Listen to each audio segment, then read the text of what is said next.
In this comprehensive Payoneer tutorial, I'll provide you with detailed steps to ensure your Payoneer account gets approved and verified seamlessly. Let's get started.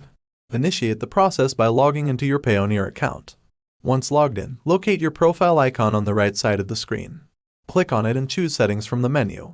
Within the Settings page, find the Verification Center. This is the central hub for handling the necessary steps to secure account approval. In the Verification Center, carefully review any pending requirements.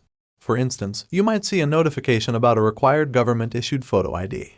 Click on Submit to delve into the details.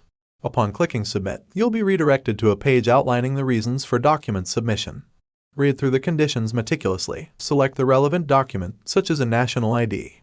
You can either drop the document or browse your device's files. Click Submit to proceed.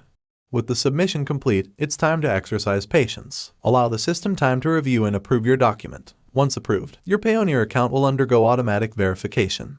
Thank you for joining this detailed tutorial on successfully approving and verifying your Payoneer account. If you found this guide helpful, consider liking and subscribing. Wishing you a fantastic day ahead.